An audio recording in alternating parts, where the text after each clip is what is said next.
They sealed that basement in 1987.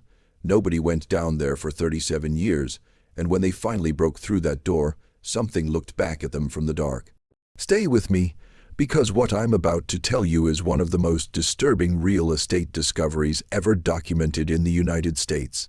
And before we go any further, if you're new here, welcome to the Fear Sermon. Hit that subscribe button right now and turn on your notifications, because we cover stories like this every single week.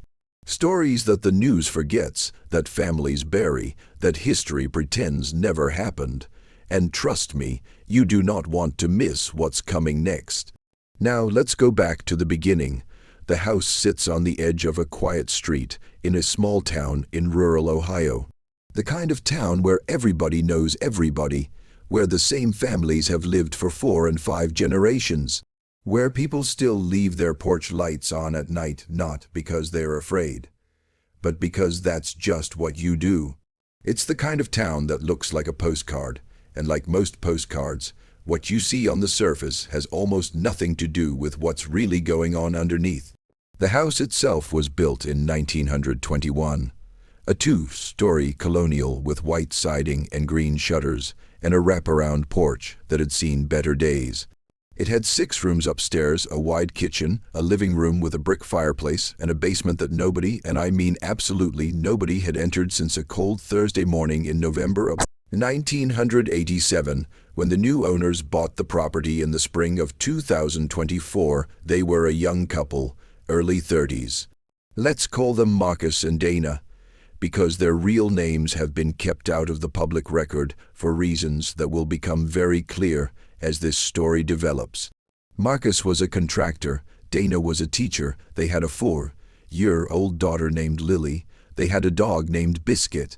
They had savings and dreams and a plan to renovate the house from top to bottom and turn it into the kind of home that gets featured in magazines.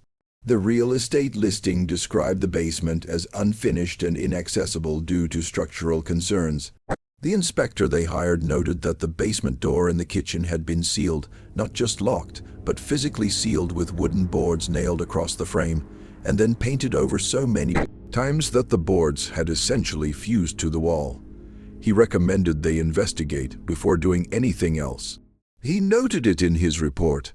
He charged them for his time, and then he got in his car, drove away, and never thought about that house again. Marcus and Dana thought about it, though. They thought about it constantly. See, when you're a contractor, a sealed basement isn't a mystery. It's a project. Marcus figured there was probably water damage, or an old oil tank that needed to be removed, or maybe just a lot of old junk that the previous owners hadn't wanted to deal with. He'd seen it 100 times before. Old people leave things behind. Old houses have secrets. That's just the nature of old houses. So 2 weeks after they moved in on a Saturday morning in late April, Marcus got his pry bar and his hammer and his work gloves, and he went to that kitchen wall and he started pulling boards. Dana was upstairs with Lily. She told investigators later that she remembered the exact moment it happened, because Biscuit, their dog, who had been lying at the top of the stairs all morning, suddenly stood up, walked to the corner of the bedroom and lay down facing the wall, just like that. No barking, no growling, just turned away, like he was refusing to see something. Marcus pulled the last board free at 11:47 in the morning. He knew the time because he'd looked at his phone right before he did it. He remembered thinking he'd text Dana when he was done, show her the before picture. He had his phone in his hand. The door behind the boards was wooden, old wood, dark with age and moisture. The handle was a simple brass knob, tarnished almost black. There was no lock, just the boards, and behind the boards this door. Marcus pushed it open. The smell hit him first. Not rot, not mold. Not the usual damp basement smell that he'd been expecting. He described it later as something closer to copper, and something older than copper. Metallic and ancient and deeply, deeply wrong. He said it was the kind of smell that your body recognizes before your brain does. The kind of smell that makes your hands start moving before you've made a conscious decision to move them. He reached for the light switch just inside the door. The bulb at the bottom of the stairs, which by all rights should have been dead after 37 years, flickered. And then it came on. And Marcus stood at the top of those stairs and looked down into that basement and saw something that he has, to this day, never fully described to anyone. Not to Dana, not to the investigators, not to the therapist he started seeing 2 weeks later. He told one person one thing, and that one thing was this: it moved. Whatever was down there, it moved now. Before I tell you what they found, and I will tell you everything, I promise I need to give you the history of this house. Because you cannot understand what Marcus saw in that basement without understanding what happened in that house over the past 100 years. And when I say what happened, I mean the full picture, the parts that were documented, and the parts that were whispered about, and the parts that the town spent decades trying to forget. The house was built in 1921 by a man named Harlan Voss. Harlan was 53 years old. He was a widower. He had moved to Ohio from somewhere in eastern Pennsylvania, though records of exactly where are incomplete, and in some places deliberately obscured, something that, as we'll see, becomes a recurring theme in this story. He bought the land, hired local workers to build the house, and moved in alone in the fall of 1921. The neighbors remembered him as quiet, polite. He kept his lawn neat and his porch clean, and he waved when people passed by. He attended the local church not every week, but often enough that nobody thought it strange. He bought his groceries at the same store as everyone else. He had no known family, no visitors. He lived alone for 4 years. Then in 1925, a woman came to live with him. Her name was Agnes. She was much younger than Harlan. Some accounts say she was in her mid-20s, others say younger. She arrived one day in summer and simply never left. Whether she was a relative, a companion, or something else entirely was a matter of considerable speculation among the neighbors. But nobody ever asked directly, because in a small Ohio town in 1925, you didn't ask those kinds of questions. What people did notice was that Agnes never left the house. Not once, not to shop, not to attend church, not to walk in the yard. In the years that she lived in that house, not a single neighbor could recall seeing her outdoors. A woman named Edith Carmichael, who lived 2 houses down and whose granddaughter eventually gave an interview to a local history group in 2019, said her grandmother had spoken about it often. She said Edith used to watch the house from her kitchen window, and she would sometimes see a shape at the upstairs window, a pale shape, a face just standing there watching. Just standing there for hours. In 1931, Harlan Voss died. He was 63 years old. The cause of death listed on his certificate was heart failure, which in 1931 was essentially a catch-all, for we're not entirely sure, but he stopped living. He was found by a neighbor who'd noticed the mail piling up on the porch. He was in his bedroom. He'd been dead for approximately 4 days. There was no sign of Agnes. She was simply gone. No note, no report. No one had seen her leave. The house was searched by the local sheriff, a cursory search by all accounts, and Agnes was not found. The basement was checked. It was empty. Agnes Voss, or Agnes whatever her last name was, vanished from the record completely and permanently in the summer of 1931 and was never seen or heard from again. The house sat empty for 3 years. Nobody wanted to buy it.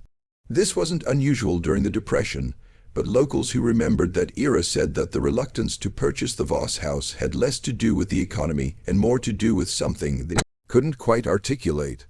One woman, interviewed as an elderly resident in the 1990s, said simply, "Nobody wanted to sleep in that house. You just didn't. You knew not to." In 1934, a family named Pritchard bought the property at a very low price. Thomas and Ruth Pritchard and their 3 children. Thomas was a mechanic. Ruth kept the house. The children, 2 boys and a girl, attended the local school.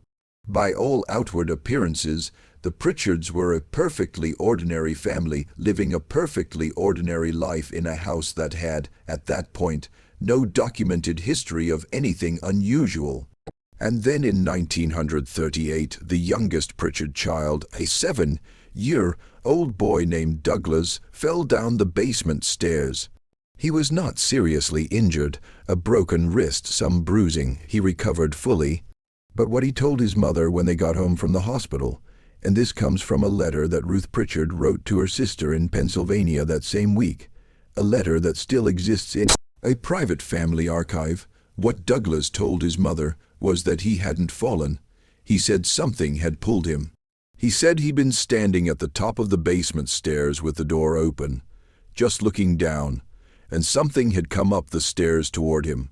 Not fast, slowly, and he'd stepped back and lost his balance and fallen. Ruth wrote in the letter that she didn't believe him, of course. He was 7. Children say things. Children have imaginations. She wrote that Thomas had gone down to the basement and checked and found nothing.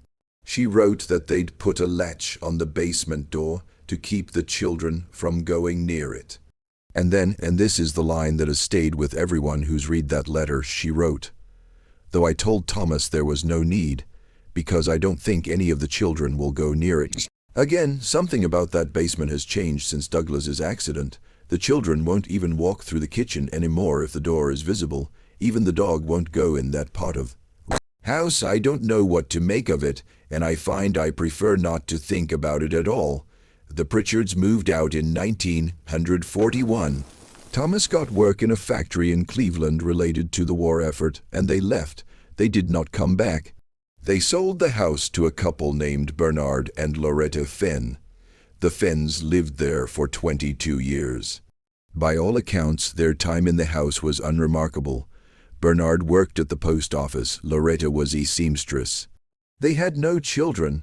They were quiet people, the kind of people who blend into a neighborhood and are remembered mainly by the absence of anything memorable. When Bernard died in 1961 and Loretta moved to be closer to her sister in Indiana, the house passed to a rental management company and sat vacant for 2 years before being rented by a series of short-term tenants, none of whom stayed longer than 8 months. The reasons given for leaving varied. One tenant said it was the commute. One said the house was too cold in winter. One simply stopped paying rent and disappeared without leaving a forwarding address. Another, a young man named Carl, last name withheld, was found by his neighbors sitting on the front porch in the middle of the night in January in 30-degree weather in his pajamas, staring at nothing. When they asked him what he was doing, he said he'd needed to get out of the house. When they asked why, he said there was someone in the basement. He left the next morning, and his belongings were collected by his family 2 weeks later. In 1968, a family named Weller bought the house. Harold and Miriam Weller and their teenage son, Kevin. The Wellers were practical people. Harold was an engineer. Miriam had a master's degree in education. They were not the kind of people who believed in ghost stories. Harold actually laughed, apparently, when a neighbor gently tried to hint at the house's reputation during a welcome to the neighborhood visit. He laughed and said he didn't believe in any of that nonsense, and the neighbor smiled and went home and apparently told her husband that night that she felt sorry for those people. For almost 10 years, the Wellers lived in the house without apparent incident. Kevin grew up and went to college and didn't come back. Harold and Miriam settled into the rhythms of a quiet middle age. If anything happened in those years, it wasn't recorded and wasn't spoken about publicly. But in 1977, Miriam Weller began seeing a therapist in the next town over. We know this not because it was public knowledge at the time, it wasn't, but because after Miriam's death in 2009, her therapist published a memoir in which she discussed anonymously one of most unusual cases of her career. The description of the patient and the circumstances match Miriam Weller precisely. According to the memoir, Miriam came to her therapist with a very specific complaint. She said she was having recurring dreams. In these dreams she was in her basement, and in the basement there was a woman. Not a threatening woman, Miriam said, just a woman standing in the corner watching her. Every night, the same dream, the same woman, the same corner.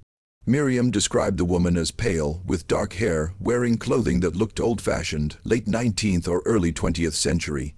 The woman never spoke, never moved toward her, just watched. Miriam's therapist treated this as a straightforward anxiety dream with some possible symbolic content. They worked through it. The dreams, Miriam reported, eventually stopped. What the therapist did not include in her memoir, but what she told a colleague years later who eventually shared the story in a limited academic context, was this: at their last session, Miriam had said something strange. She'd said the dreams had stopped, yes, but she'd also said that she'd started hearing sounds from the basement at night. Not loud sounds, soft sounds, like something moving very slowly across a stone floor. Harold and Miriam Weller sealed the basement door in November of 1987. Harold did not explain why to anyone. He bought lumber, he nailed boards across the door frame, he painted over them. He told Kevin on the phone that the basement had moisture issues and they were going to leave it until they decided whether to renovate. Kevin didn't ask follow-up questions. Nobody else asked at all. Miriam died in 2009. Harold died in 2012. The house sat in an estate dispute for over a decade, which is why it wasn't sold until 2024. For all those years, the boards stayed nailed. The paint stayed thick, the basement stayed sealed, and apparently whatever was down there waited. Now I need to tell you what Marcus found.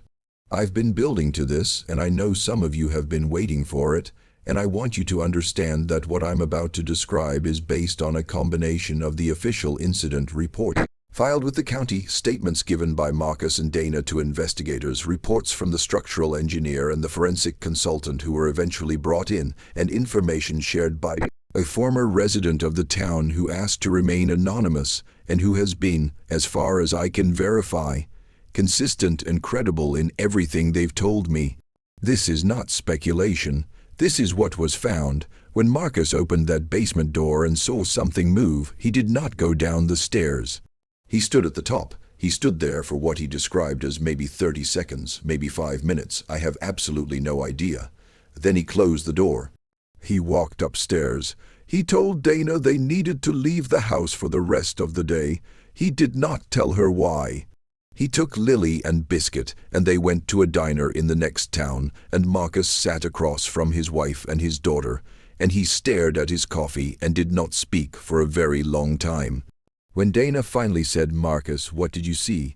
he looked at her and he said, "I don't know. I'm not sure it was an animal. I'm not sure it was. I don't know what it was." They did not go back to the house that night. They stayed at a motel. Marcus called a friend of his, another contractor named Phil, and he asked Phil to come over to the house the next morning and help him check the basement. He told Phil he thought there might be an animal, maybe a raccoon or something bigger that had gotten in somehow. Phil agreed because that's the kind of thing you help a friend with. The next morning, Marcus and Phil arrived at the house.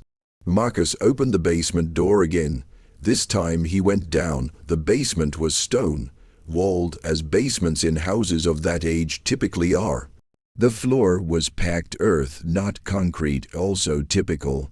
There was one small window high up on the far wall, boarded over from the outside with wood that had rotted partially away, letting in thin threads of gray morning light. There was the one light bulb at the bottom of the stairs, still working, impossible as that seemed. The basement was not empty. Along the far wall, the wall beneath that boarded window, there were boxes.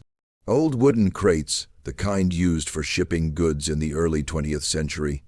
Maybe 15 or 20 of them, stacked in rough piles.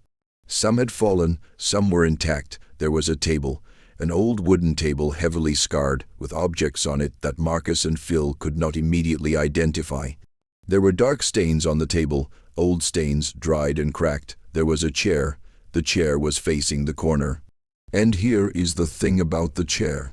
This is the thing that Marcus would eventually tell the structural engineer, and that the structural engineer would note in his report with the phrase seemingly inconsistent with a decades-long absence of human presence.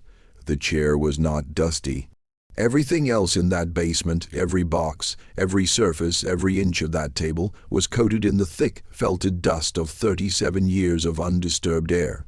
But the chair had almost no dust on it, as though it had been sat in recently, as though whatever had been sitting in it had only recently stood up. Phil saw it too. Phil, who was a no-nonsense guy from a working-class background who had been in hundreds of basements and had never in his life used the word creepy. Without laughing at himself, Phil saw that chair and said out loud, "Marcus, I don't like this. I think we should call someone." Marcus agreed.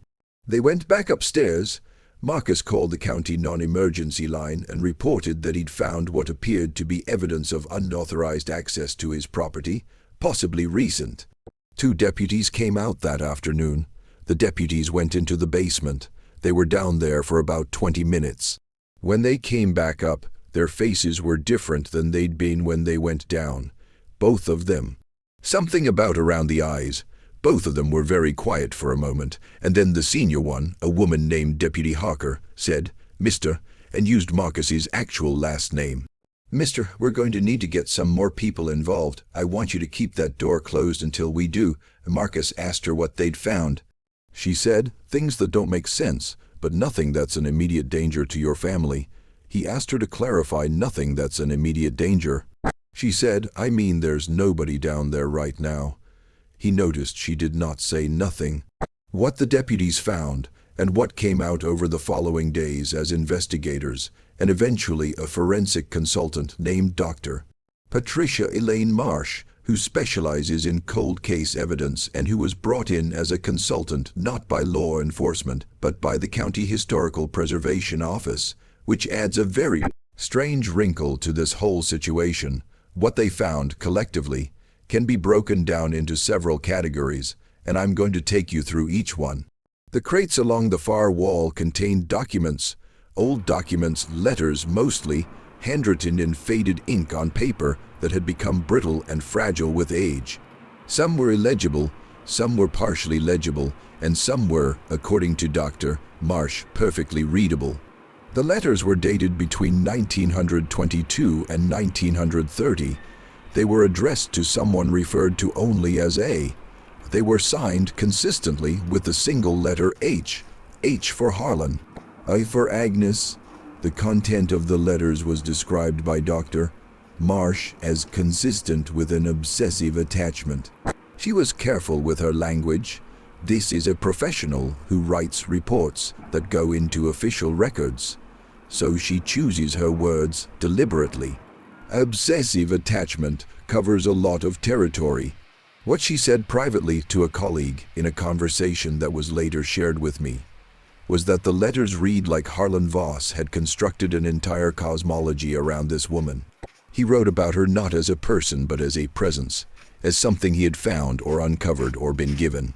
He wrote about her with a reverence that was, she said, unlike anything she had encountered in a professional career, spanning 3 decades of examining historical documents. He also wrote about the basement. He wrote about preparations he had made in the basement. He wrote about a practice. He called it a practice like it was something you did every day, like stretching or prayer. A practice that he conducted in the basement with Agnes present, or with what he called Agnes's presence. And the distinction between those two things was not entirely clear in the letters, which raised its own set of very uncomfortable questions. The table, the objects on the table, Dr. Marsh and the forensic team documented them carefully. There were candles not remarkable in themselves, but the pattern in which they were arranged was deliberate, not random. There were small containers, the lids corroded shut with age, whose contents could not be identified without laboratory analysis. There were marks on the table surface that appeared to have been carved deliberately, symbols or a language or something that functioned like a language that no member of the team recognized from any familiar tradition. Dr. Marsh said she had sent photographs to 3 colleagues in academic institutions, and none of them had been able to identify the markings with certainty, though 2 of them had theories that she said she was not yet prepared to put in writing. The chair. Dr. Marsh examined the chair very carefully. She confirmed what Marcus and Phil had observed, the minimal dust. She also found something else. On the seat of the chair, pressed into the old wood, there were marks. Not carvings this time, not deliberate. Impressions. The kind of impressions you'd find if someone had been sitting in a chair for a very, very long time. Dr. Marsh said, in the understated language of a report, that the impressions were consistent with extended and repeated use in 37 years of sealed basement. There was one more thing. I've saved this for now because it's the thing that disturbed everyone involved the most, more than the letters, more than the table, more than the chair. It's the thing that Deputy Harker saw first when she descended those stairs, and the thing that made her face change, and the thing that she and her partner did not mention in their initial report. But that came out later in the context of a broader investigation. In the far corner of the basement, not the corner the chair faced, the opposite corner, there was a section of wall that was different from the rest. The stone was the same, but the mortar between the stones was newer. Not new, not recent, but newer than the rest of the wall. Newer by, the structural engineer estimated, somewhere between 50 and 80 years, which placed it, give or take, somewhere between 1944 and 1974. Someone had remortared a section of that wall sometime between those years, a section roughly 3 feet wide and 5 feet tall. The shape of a doorway, or the shape of something that was being permanently closed off. Dr. Marsh requested and received permission to open the wall. It took 2 days to get the appropriate clearances because of the age of the structure. When the wall was opened, they found a space behind it, a small alcove, perhaps 4 feet deep, that had been part of the original basement design and then sealed off. Inside the alcove there were more crates, older crates in worse condition, more letters, more documents, badly deteriorated, and one object that was in significantly better condition than anything else in that space, a photograph. A formal portrait photograph, the kind taken in a studio mounted on cardboard backing, the type that was common in the late 19th and early 20th century. The photograph showed a woman, dark hair, pale features, standing very straight, looking directly into the camera with an expression that the investigators, the forensic consultant, the deputies, and eventually Marcus himself all independently described with the same word. Patient, she looked patient. On the back of the photograph, in handwriting that predated Harlan Voss's letters' older handwriting, a different hand entirely, someone had written 3 lines. The first line was a name, not Agnes, a different name, a name that no one in this story had encountered before. The second line was a date, 1887. The third line was a single sentence, written in a careful, deliberate script that Dr. Marsh said showed no signs of distress or haste. Someone had written this calmly, thoughtfully, as a simple statement of fact. The sentence read, "She does not leave." Now, I want you to sit with that for a moment, because I've been telling you this story for a while now, and you've been with me, and I want to make sure we both understand what we're looking at here. We have a house built in 1921. We have a woman named Agnes who arrived in 1925 and was never seen to leave the house and who vanished without explanation in 1931. We have a photograph that predates all of this, from 1887, of a woman with a different name in a sealed alcove behind a wall that someone closed off sometime between 1944 and 1974. We have letters describing a practice conducted in a basement that was, by all physical evidence, still in use after it was sealed in 1987. We have a chair with minimal dust and the impressions of extended occupation. We have Marcus standing at the top of the stairs on a Saturday morning in April 2024, watching something move. Who closed off the alcove? Not Harlan. He died in 1931, and the mortar is newer than that, the Pritchards. The Fenns, one of the short-term tenants, someone who broke into the house and made their way to the basement for purposes that have never been explained. Who is the woman in the photograph? What is the relationship between the woman in the photograph from 1887 and the woman named Agnes who arrived in 1925? What was moving in that basement when Marcus opened the door? I've spent a lot of time thinking about those questions. And I want to share with you the framework that I think makes the most sense, not a supernatural framework, not yet, though I'll tell you that several people connected to this case have gone there. Privately, but a rational, documentary framework for understanding what we know. Here is what I think is most likely, and I want you to tell me in the comments whether you agree. I think the house on that street in Ohio was the site of a long-running multi-generational fixation by a series of people, beginning with whoever owned that photograph in 1887 and extending with interruptions through Harlan, Voss, and Agnes, and possibly beyond, on something that they believed existed in that basement.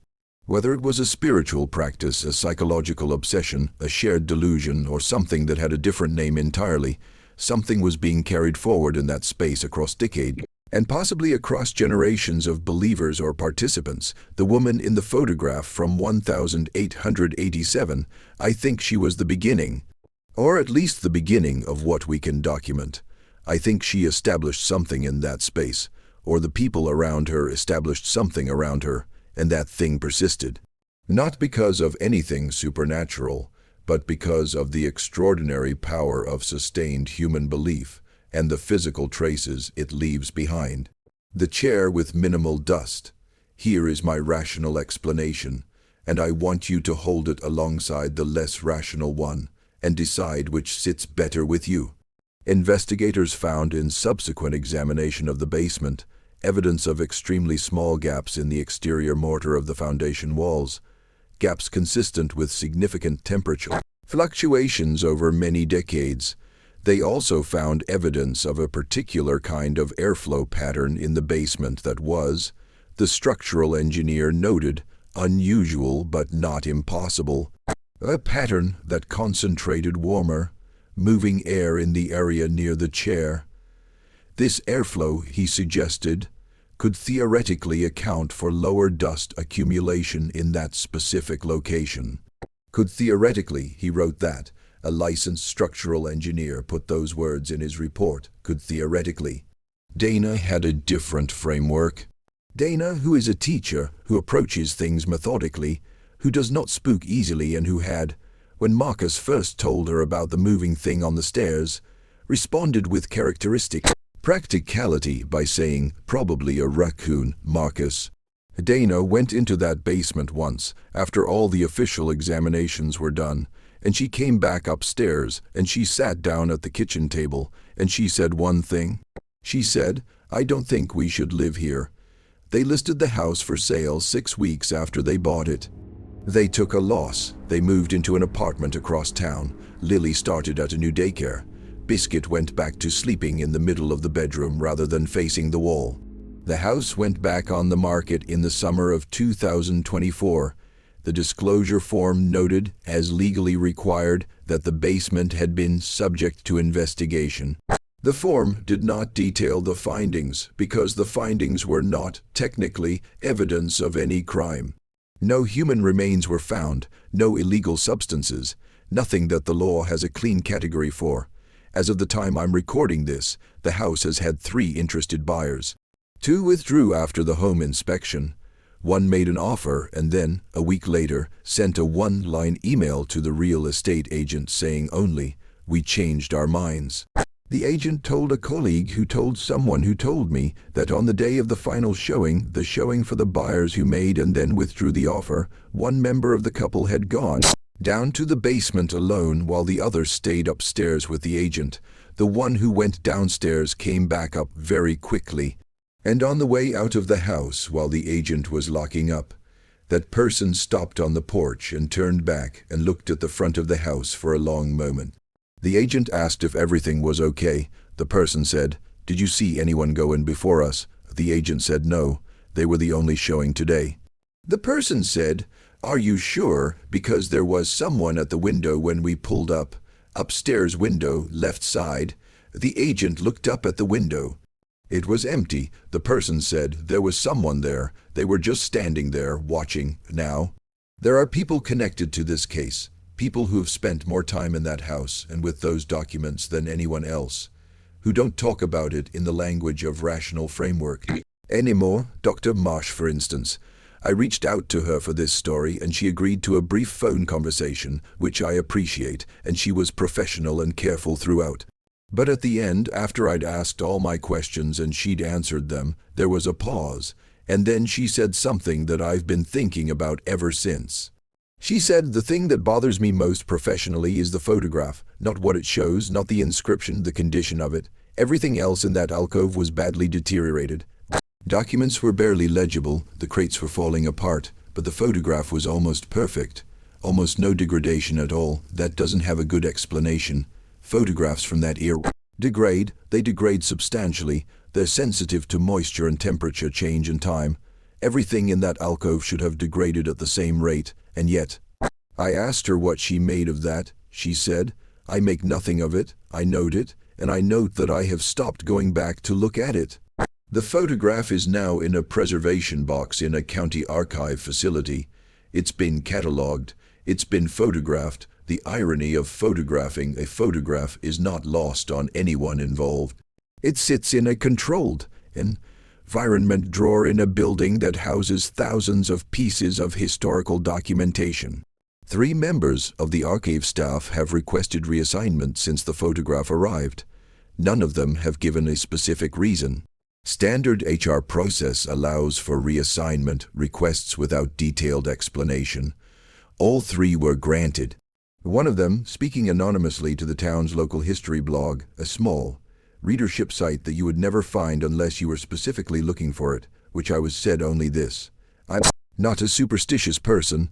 I want to be clear about that, but there are things you look at and you feel looked back at. That's all I want to say. Let me tell you about the name on the photograph." The name written on the back, in that careful, calm handwriting from 1887.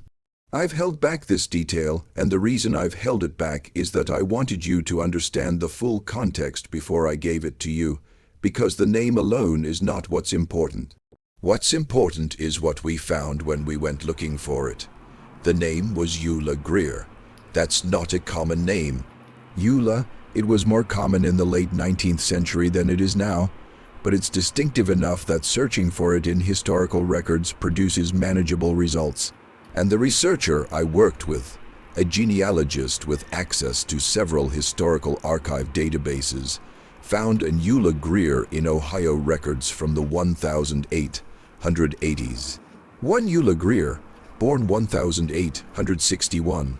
No death record found, not died unknown date, not records incomplete, no death record. She simply continues to exist in the record up until 1891, when the last documentation of her appears, a property tax record, and then she stops. No death certificate, no burial record, no obituary, no record of her leaving the state, no record of her marrying and changing her name, no record of what happened to her at all. She was 30 years old in the last record we have of her, and then she was nothing, except for a photograph dated 1887, found in the sealed alcove of a sealed basement of a house built 34 years after that photograph was taken. A house that she, by all chronological logic, should never have had any connection to. A photograph in extraordinary condition. A photograph with the note "She does not leave" written on the back. I want to take a step back from the facts for a moment. I've been with you, in the Fear Sermon family, for long enough to know that you don't just want the story. You want to think about it. You want to sit with what it means, so let me sit with it with you for a minute. There's a version of this story that is entirely rational. In this version, Eula Greer was a real woman who had a real life and probably died, and the records were lost or incomplete, as records from that era often are. She had some connection to the people who eventually owned the property, maybe a family connection, maybe a spiritual connection through a religious or philosophical movement of the era. There were many. Her photograph was preserved by believers who were keeping a tradition alive. The practice in the basement was a practice ritualistic, perhaps, but human. The letters were the product of an unusual but ultimately human obsession. The dust on the chair has a physical explanation, as noted. The woman named Agnes left the way people leave, quietly, without announcement, taking her secrets with her. Whatever Marcus saw on those stairs was an animal or a shadow, or the movement of his own eyes, adjusting to dim light, after being in a bright kitchen. Everything has a rational explanation. I believe in rational explanations, I do. As the host of the Fear Sermon, I've covered dozens of stories that seemed supernatural and turned out to have entirely mundane causes. I'm not here to tell you what to believe, but I'll tell you this. I spent a long time reading Harlan Voss's letters. Not all of them, many are still in the process of being preserved and transcribed, but the ones that Dr. Marsh shared with me, redacted appropriately, translated from handwriting that was sometimes cramped and sometimes sprawling. I read those letters and I came away with one persistent impression that I have not been able to shake. Harlan Voss was not afraid. In all of those letters, in all of that writing about the basement and the practice and Agnes and the presence and all of it, there is no fear. There is reverence, there is even in places joy. Whatever Harlan Voss encountered in that basement, or believed he had encountered, or invited into that space, he was glad of it. He had found something that other people spend their whole lives looking for and never find. He had found something that he believed was permanent, unchanging, something that, unlike everything else in a human life, was not going to leave. She does not leave. He found that comforting. In every letter, in every line, that comfort is there. Whatever the cost of the thing, and there is, reading between the lines, some cost. There are references to what he calls the requirements, to what he calls the asking, and these are not comfortable to read. Whatever the cost, Harlan Voss believed it was worth it. Miriam Weller, decades later, saw a woman standing in the corner of the basement in her dreams. And she described the experience not as terrifying, strange, yes, disturbing enough to seek therapy, yes, but not as terrifying, more as a persistent presence, something that watched, something that was simply there. Patient, the word people kept using about that photograph. Patient, as though whatever was in that space was not in a hurry, as though it had decided a very long time ago not to be in a hurry, as though it had made some kind of accommodation with time that the rest of us have not made and cannot make. I don't know what to do with that. I genuinely don't, and I've thought about it for weeks. What I do know is that the house is still on the market. The basement is still there, behind a new door, the old boards removed, the frame repainted. The chair is still there, no one has removed it, because it's not evidence of any crime, and it's now considered part of the property. The table is still there, the photograph is in its drawer at the archive facility, and 3 people who worked near that photograph have asked to be reassigned. And Marcus, who opened a door on a Saturday morning in April, because that's just what you do with a sealed basement in a house you're renovating. Marcus still hasn't told anyone what he saw move. He told Dana he's not sure it was an animal. He told Phil to call someone. He told the deputies what he'd done and let them take it from there. But the actual moment, the thing at the bottom of the stairs in the thin yellow light of an impossible light bulb that he has kept entirely to himself. I respect that. I respect it in the same way that I respect the archive worker who said there are things you look at and you feel looked back at. Some things resist being put into words, not because they're beyond language, but because language would make them smaller than they are. Marcus saw something. It changed him in a way that is visible to everyone who knows him and nameable by no one. That's a real thing, whatever its explanation. The house is still listed at $240,000, which is a fair price for a colonial in that part of Ohio. The listing mentions updated kitchen fixtures and a newly inspected roof and charming original hardwood floors.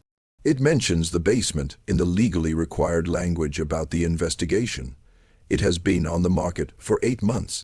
I wonder, sometimes, about the next person who buys it, whether they'll feel what Marcus felt when he stood at the top of those stairs. Whether they'll look at the chair and feel, in some corner of themselves, that it isn't empty. Whether they'll wake up at 3 in the morning with the absolute certainty that there is something in the house with them, not threatening, not approaching, just there, and whether they'll find that certainty terrifying or, as Harlan Voss seems to have found it, strangely consoling. I wonder about Eula Greer. Born 1861, last recorded 1891, no death record. I think about what a life looks like from the outside when you remove the ending. You're just there and then you're not, and the absence of a record of the ending is not the same as an ending. You exist in the records until you don't, and then in some basement, in some sealed alcove, in a photograph that refuses to deteriorate, you persist. Patient, I've told you this story because that's what the fear sermon is here for. Not to give you easy answers. Not to confirm what you already believe or shatter what you already believe, but to take you into the places where the rational and the inexplicable press against each other and let you feel that pressure for yourself. The house in Ohio is real, the documents are real, the investigation is real, Dr. Marsh is real. The photograph of Eula Greer is real. What you make of all of it, that's yours, that belongs to you. Take it home with you tonight. Think about it when it's late and the house is quiet and the lights are low. Think about what it means for a thing to persist. Think about what it means for a space to hold something across decades and owners and sealed doors. Think about what it would take to make you write calmly and deliberately and with no apparent distress in careful handwriting on the back of a photograph, "She does not leave." Because someone wrote that, a real person with a pen in 1887 wrote those 4 words and they were right. Whatever they meant by them, and I have theories. I have several theories, and maybe we'll go through them together in a follow-up video if you want that. Whatever they meant, they were right. She is still there in the photograph. The photograph is still in the drawer. The drawer is in a facility where 3 employees have asked to be moved to a different part of the building. And the house is still on the market, and the chair is still in the basement, and somewhere in the record, Eula Greer exists without an ending. I want to hear from you genuinely in the comments below. What's your framework for this story? Are you in the rational camp? Do you have a theory about who closed that alcove and when and why? Do you have a theory about Agnes and her connection to Eula? Have you ever been in a space that felt like it was holding something, not haunted in the movie sense, but inhabited in some quieter and more persistent way? I read every single comment, every one, and the conversations that happen in the Fear Sermon community after videos like this one are honestly some of the best conversations I've ever been part of. So drop your thoughts down there, argue with each other, build theories, ask questions, and if this story shook you, if it got under your skin the way it got under mine, please share it. Send it to someone who loves this kind of story. Send it to someone who doesn't believe in anything and see what they say at the end. Post it, forward it. The more people who know about Eula Greer and the house in Ohio and the chair that doesn't gather dust, the better. Not because I think it changes anything. Whatever is in that space has demonstrated a remarkable indifference to being known about, but because these stories deserve to be heard. They deserve to exist in more minds than they currently exist in. This has been the Fear Sermon. I'll see you in the next one. Keep the lights on, and maybe, just for tonight, don't open any doors you haven't opened before.